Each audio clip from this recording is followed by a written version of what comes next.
బంగారం తాకట్టులో ఉందా? విడిపించుకోలేక ఇబ్బందులు పడుతున్నారా? అయితే మీ బంగారాన్ని వెంటనే విడిపించి కొంటాం. గణేష్ గోల్డ్. నమస్తే, వెల్కమ్ టు బిఆర్కే. నేను గిరీష్. గోల్డ్ ఈ మాట ప్రతి ఒక్కరిలో నోట వినపడుతూ ఉంటుంది. అసలు గోల్డ్ కొనాలనే ఆలోచన ప్రతి ఒక్కరికి ఒక కలగా ఉండిపోతుంది. సో గోల్డ్ కొనలేక కొంతమంది ఆర్థిక పరిస్థితుల వల్ల బ్రేక్ అవుతూ ఉంటారు. ఇక ఈ కాలంలో చూసుకున్నట్టయితే ఈ మధ్య కాలంలో గోల్డ్ ఒక్కో రోజు ఒక్కో రేటు చూపిస్తూ ఉంది.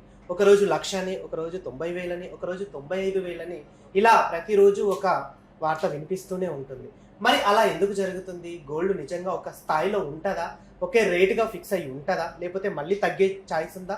పెరిగే ఛాయిస్ ఉందా? వీటన్నిటి గురించి తెలియజేయడానికి మనతో పాటు ఉన్నారు సీనియర్ స్టాక్ మార్కెట్ అనలిస్ట్ చక్రవర్తి గారు. వారు మనతో పాటు ఉన్నారు. వారిని అడిగి మిగతా విషయాలు తెలుసుకుంటాం. నమస్తే సార్. నమస్తే సార్. ఎలా ఉన్నారు? బాగున్నాను, ఫైన్. ఓకే సార్, ఈ మధ్య కాలంలో చూసుకున్నట్టయితే గోల్డ్ ఒక్కో రోజు ఒక్కో విధంగా ఉంటుంది. అంటే అసలు ఎందుకు ఇలా పెరుగుతూ ఉంది? స్టేబుల్గా ఎందుకు ఉండలేకపోతుంది? గోల్డ్ ఎప్పుడు కూడా అతిగా పెరగదు, అతిగా పడదు, స్టేబుల్గానే ఉంది. ఈ మధ్యకాలంలో చాలా స్టేబుల్, చాలా కన్సాలిడేషన్ గోల్డ్గా ఉంది. పెరగటం ఒక 1 year నుంచి ఎక్స్ట్రీమ్గా పెరిగిన మాట వాస్తవం, ఒక 3 నెలల నుంచి కన్సాలిడేట్ అవుతున్న మాట వాస్తవం. గోల్డ్ని ప్రభావితం చేసే విషయాలు చాలా ఉంటాయి ఇండియన్ మార్కెట్లో. ఈ ప్రభావితం చేసే విషయాలు నేను చాలా వీడియోలో చెప్పడం జరిగింది. అయినా ఒకసారి బ్రీఫ్గా ఎక్స్ప్లెయిన్ చేస్తాను. ఒకటండి, గోల్డ్ ధరను ప్రభావితం చేసే దాంట్లో ఫస్ట్ ఏంటంటే dollar and rupee exchange difference. ఈ డాలర్ రూపీ ఎక్స్చేంజ్ డిఫరెన్స్ అనేది ఆల్మోస్ట్ ఆ పీక్ వచ్చింది. ఇక్కడ డాలర్ కూలిపోయేది లేదు, డాలర్ విపరీతంగా డాలర్ వాల్యూ పెరగటం లేదు. అంటే రూపాయలు పడిపోవటం కానీ విపరీతంగా పెరగటం కానీ ఇప్పుడున్న ఒక కండిషన్స్లో జరగదు. అందులో ఒక ఇంపాక్ట్ అనేటువంటిది ఆల్మోస్ట్ ఆల్ లేదు అనుకోండి గోల్డ్ మార్కెట్ వల్ల. జనరల్గా గత 1.5 years గోల్డ్ పెరగడానికి కారణం rupee value depreciation and dollar value depreciation, అదొక రీజన్. సో ఇప్పుడు ఆ యొక్క పాయింట్ అనేది లేదు, ఒక పాయింట్ కొట్టేసేసేది. అంటే గోల్డ్ ఎక్స్ట్రీమ్గా పెరగడానికి ఉండే ఒక కారణాలు లేదు. రెండోది gold chart analysis. Chart analysis ప్రకారం కూడా గోల్డ్ పెరగాల్సింది, పెరిగింది యాక్చువల్. తర్వాత ఇప్పుడు కన్సాలిడేషన్ మోడ్లో ఉంది. మీరు ఇప్పుడు ఇంటర్నేషనల్ మార్కెట్లో చూసుకున్నట్టయితే ఒక ట్రాయ్ ఔన్స్లో కొలుస్తారు గోల్డ్. ట్రాయ్ ఔన్స్ అంటే 31.10 gram is equal 1 troy ounce అంటారు. ఆ ట్రాయ్ ఔన్స్ గోల్డ్ అనేటువంటిది అట్ ప్రెసెంట్ ట్రేడ్ వరల్డ్ మార్కెట్లో వరల్డ్ ఫ్యూచర్స్ ఎలా ఉందంటే $3,345.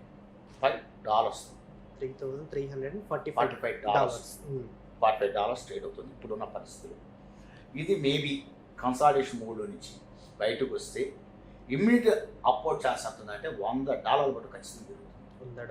$100 పెరగడానికి ట్రావెల్స్ చాలా ఈజీగా పెరగడానికి ఛాన్స్ ఉంది. అంటే $3,450 రీచ్ అవ్వడానికి ఇమ్మీడియట్గా అవకాశం అన్నమాట వాస్తవం. అంతకుమించి ఎక్స్ట్రీమ్గా పెరగాలంటే చాలా ఫ్యాక్టర్స్ ఇది అవ్వాలి. ఇందా చెప్తున్న factor 1 dollar rupee exchange difference. Chart analysis కూడా అంతవరకే చెప్తుంది. మీకు మ్యాక్సిమం పెరిగితే ఇప్పుడున్న కండిషన్స్లో ఇంటర్నేషనల్ మార్కెట్లో $4,000 అనేటువంటిది ఎక్స్పెక్టింగ్ ఉంది. బట్ ఆ $4,000 ఎక్స్పెక్ట్ చేయాలంటే చాలా కండిషన్స్ కోఆపరేట్ చేయాలి. అవన్నీ కోఆపరేట్ చేస్తే నేనైతే అనుకోవట్లేదు $4,000 ఇమ్మీడియట్గా రీచ్ అవుతుంది అనుకోవట్లేదు. Gradually it takes time. But ఇమ్మీడియట్గా అయితే మనకు ఒక $100 నుంచి $125 అంటే మీకు $3,450 నుంచి $3,470 మధ్య పెరగడానికి అవకాశం ఉన్నమాట వాస్తవం. ఇప్పుడున్న 3,345 నుంచి అంతవరకు ఓకే చార్ట్ అనాలిసిస్ ప్రకారం. ఇంకోటి ఏంటంటే గోల్డ్ ప్రభావితం చేస్తే దాంట్లో ఇన్ఫ్లేషన్. ఆల్రెడీ ఇండియాలో ఇన్ఫ్లేషన్ కంట్రోల్ ఉంది. సో ఆటోమేటిక్గా ఇన్ఫ్లేషన్ అనేటువంటిది గోల్డ్ మీద ఇంపాక్ట్ ఉండదు. ఇన్ఫ్లేషన్ ఆల్రెడీ కంట్రోల్కి వచ్చేసింది, అదొక పాయింట్ కొట్టేసేసింది. మీకు వచ్చేసరికి ఇన్ఫ్లేషన్ కూడా అంతా మీకు ఎక్స్ట్రీమ్, అన్ని మెటల్స్ ఇన్ఫ్లేషను విపరీతంగా పెరుగుతుంది అనుకోండి డిస్కౌంట్ చేసుకోవాలి. ఇప్పుడు గోల్డ్ అయినా స్టాక్ మార్కెట్ అయినా ఎనీ ప్రోడక్ట్ వాట్ మేబీ ఎందుకు పెరుగుతాయంటే ఇన్ఫ్లేషన్ డిస్కౌంట్ చేసుకోవాలి. అది ఏ ప్రోడక్ట్ అయినా ఇన్ఫ్లేషన్ డిస్కౌంట్, పప్పు అయినా ఉప్పు అయినా ఇన్ఫ్లేషన్ డిస్కౌంట్ చేసుకుంటుంది. అట్నే గోల్డ్ కూడా ఇన్ఫ్లేషన్ డిస్కౌంట్ చేసుకోవాలి. ఆల్మోస్ట్ ఆ ఇన్ఫ్లేషన్ డిస్కౌంట్ చేసుకుంది గోల్డ్. సో ఇప్పుడు ఇన్ఫ్లేషన్ ఇండియాలో కూడా అంత పెరిగే అంత సీన్ కనపడట్లేదు. That's the second point. Gold ఎక్స్ట్రీమ్గా పెరుగుతుంది అనుకోవద్దు అని చెప్పడానికి అదొక reason. 3 demand and supply principle అప్పుడు పెట్టి గోల్డ్ ఒక పీక్ వచ్చింది. ఇంత పీక్లో సామాన్య ప్రజలకి అంటే మధ్యతరగతి ప్రజలకి గోల్డ్ అనేటువంటిది కొంచెం దూరమైన మాట వాస్తవం. ఒక గ్రాము బంగారం కొనాలని కూడా కొనలేని పరిస్థితి వచ్చేస్తుంది. మధ్యతరగతి తాలిబొట్టు కొనాలని కూడా కష్టమనే పరిస్థితి వస్తుంది. ఓ 2 గ్రాములు కొనుక్కోవాలని కూడా పేద ప్రజలకు. అందువల్ల బాగా deviated purchasing capacity of the common man. So demand and principle అంటే డిమాండ్ అండ్ సప్లై ప్రిన్సిపల్ చూసుకున్నా కూడా డిమాండ్ అనేది అంత ఎక్స్ట్రీమ్గా లేదు. శ్రావణ మాసం వచ్చినా కూడా ఎరగబడి టన్నులు కేజీలు బంగారం కొనేంత సీన్ జనంలో ఏం లేదు. ఏదో నా మీద అవసరమైన కొనుక్కుంటారేమో కానీ బంగారం దుకాణాల మీద ఎగబడి కొనేంత అగ్రెసివ్ అయితే ఇప్పుడేం లేదు. ఈ రేట్ల మీద అయితే లేదు. That's fact. You may accept or not accept. అది 4వ కారణం. 5వ కారణం వచ్చేసరికి బ్యాంకు రేట్. బ్యాంకు రేట్లు ఎప్పుడైనా సరే తగ్గుతూ ఉంటే అది గోల్డ్ మార్కెట్కి కొంత సానుకూలమైంది. Try to understand. బ్యాంకు రేట్లు తగ్గుతుంటే గోల్డ్ మార్కెట్ కొంచెం సానుకూలమైంది. That's fact. ఇప్పుడు బ్యాంకు రేట్లు ఇంకా తగ్గుతాయి. నిన్ననే శక్తికాంత్ దాస్ గారు చెప్పడం జరిగింది. బ్యాంకు రేట్లు ఇంకా తగ్గబోతున్నాయి. ఖచ్చితంగా బ్యాంకు రేట్లు తగ్గుతాయి రాబోయే నెలల్లో కూడా.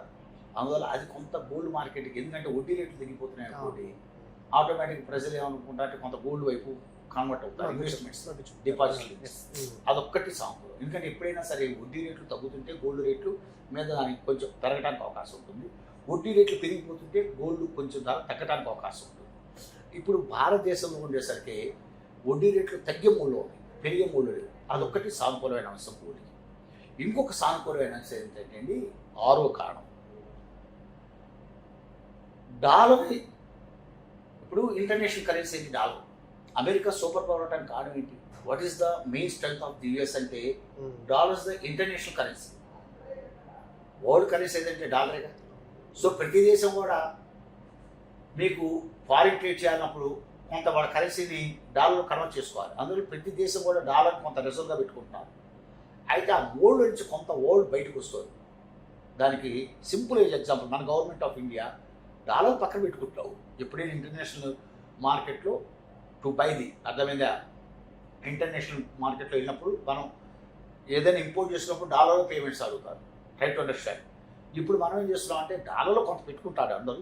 మనం ఏం చేస్తామంటే కొంత గోల్డ్ కూడా కన్వర్ట్ చేస్తున్నాం ఇండియన్ గవర్నమెంట్. అందుకని ఈ మధ్యకాలంలో ఆర్బీఐ విపరీతం గోల్డ్ ఎందుకు ఉంటుంది అనుకున్నారు? డాలర్తో పాటు, అంటే డాలర్ ఏదైనా వీక్ అయినా గందరగోళ పడినా ఈ ట్రంప్ విధానాలతోటి, ఈ ట్రంప్ నిర్ణయాలు అమెరికా ఆర్థిక పరిస్థితి ఎటు తీసుకెళ్తాయో తెలియదు. ఒక్కోసారి ఒక్కో దేశం, గొప్ప దేశం కూడా చిన్న నిర్ణయాలతో కొలాప్స్ అయిపోయింది చాలా ఉన్న చేతుల్లో. అందువల్ల ఇండియన్ గవర్నమెంట్ కొంచెం ముందు చూపు ఏం చేస్తుందంటే, ఈ డాలరు ఇంటర్నేషనల్ కరెన్సీ, మొత్తం కరెన్సీ తీసుకెళ్ళి డాలర్లో కన్వర్ట్ చేసిన టు పార్టిసిపేట్ ఇంటర్నేషనల్ బిజినెస్ సరిపోయిందా, అది కూడా ప్రమాదమైన ఉద్దేశంతో కొంత ఏం చేస్తున్నారంటే కొంత గోల్డ్ కన్వర్ట్ చేస్తున్నారు. మన రిజర్వ్స్ కొంత గోల్డ్ వైపు కన్వర్ట్ చేస్తున్నారు. అలా not only India, the entire వరల్డ్లో చాలా దేశాలు little bit amounts they are converting to gold రిజర్వ్స్లో కన్వర్ట్ చేస్తున్నారు. అందువల్ల గోల్డ్కి సానుకూలమైన అంశం అవుతుంది. అయితే ఇక్కడ కూడా లాజిక్ ఉంది. చాలామంది తెలియని విషయాలు ఏంటంటే లోతుగా పోతే, ఓసారి వారన్ బఫెట్ అడగడం జరిగింది, మీరు చాలా పెద్ద ఇన్వెస్టర్ కదా ప్రపంచంలో, మీరు స్టాక్స్లో ఇన్వెస్ట్ చేస్తారు కదా, మీరు గోల్డ్ ఎందుకు ఇన్వెస్ట్ చేయరని అడిగారు. అప్పుడు వారన్ బఫెట్ గారు మాట చెప్తారు, అద్భుతమైన మాట చెప్తారు. ఎస్, నేను గోల్డ్ కొంటా. నేను పెట్టే అంత ఇన్వెస్ట్మెంట్ తగ్గ గోల్డ్ కొనాలి అంటే లక్షల కోట్లు పెట్టి కొనాలనుకోండి, గోల్డ్ ఎక్కడికో వెళ్తుంది. మళ్ళీ నేను అమ్మాలన్నా కష్టమే దాన్ని. ఇప్పుడు స్టాక్స్ అనుకోండి, కొన్ని వేల స్టాక్స్ ఉంటాయి వరల్డ్ వైడ్గా. ఒక ఇండియాలో కొన్ని వేల స్టాక్స్. నీకు ఎఫ్ఐఎస్, ఫారిన్ ఇన్స్టిట్యూషన్ ఇన్వెస్టర్స్ అంటే ఏంటి? ఒక ఇండియాలో వేల స్టాక్స్, చైనాలో వేల స్టాక్స్, యూరోప్లో వేల స్టాక్స్, అమెరికాలో వేల స్టాక్స్. లాక్స్ క్రోర్స్ కాదు, మీకు $1 ట్రిలియన్ ఇన్వెస్ట్ చేయడం కూడా కుదురుతుంది. $1 ట్రిలియన్ ఇన్వెస్ట్ చేయడం కూడా కుదురుతుంది స్టాక్ మార్కెట్లో. అదే గోల్డ్ మార్కెట్లో దట్స్ నాట్ పాసిబుల్. గోల్డ్ అనేది లిమిటెడ్ మెటల్, అర్థం. Try to understand, precious metal. అందువల్ల ఇన్వెస్టర్స్ అంతా పోయి గోల్డ్ కొని మళ్ళీ అమ్మాలి. వారన్ బఫెట్ లాంటి వాళ్ళు అందుకే చెప్తారు, నేను కొనలేను, అమ్మలేము. మాలాంటి large scale investors buying gold and selling gold not possible to us అని చెప్తారు. ఎందుకంటే అంచనా వేయడం మీ మనం కొంటామంటాం తర్వాత అది ఎక్కడికో తీసుకెళ్ళాలి. కొనాలంటే మళ్ళీ అమ్మాలంటే కొనేవాడు ఉండాలి. అది precious metal. Try to understand. అందువల్ల మీకు వచ్చేసరికి దాని లిక్విడిటీ అన్నీ చూసుకుంటారు. అందువల్లనే ఇప్పుడు నేను చెప్పిన చివర 2 విషయాలు చెప్పాను, సానుకూల విషయాలు గోల్డ్కి. 4 వ్యతిరేకంగా చెప్పాను. ఒకటి డాలర్ రూపీ ఎక్స్చేంజ్ డిఫరెన్స్ అనుకూలంగా లేదు గోల్డ్ పెరగడానికి.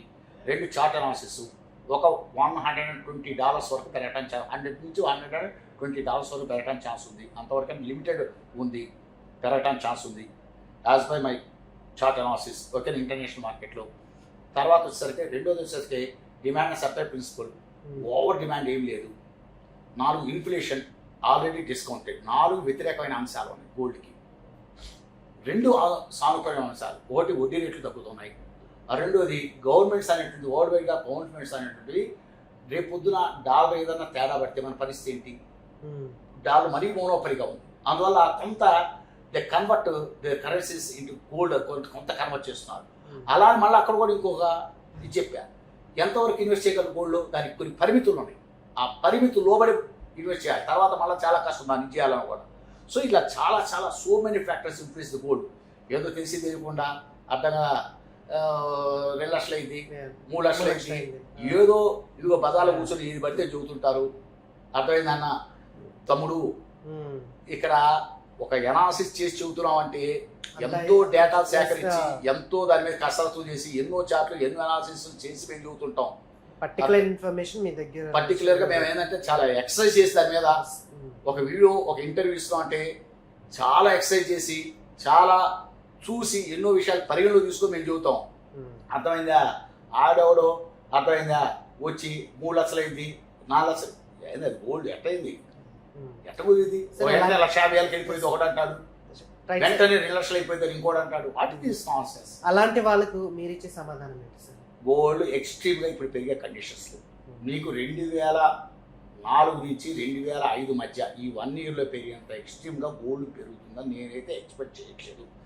మై పర్సనల్ ఫీలింగ్ పర్సెప్షన్ అంటే నా ఒపీనియన్లో ఇమ్మీడియట్గా అయితే ఒక 100 to 120 లేదు మ్యాక్సిమం $150 ఎప్రిషియేషన్ ఉంటుంది ఇప్పుడు ఇమ్మీడియట్గా అయితే.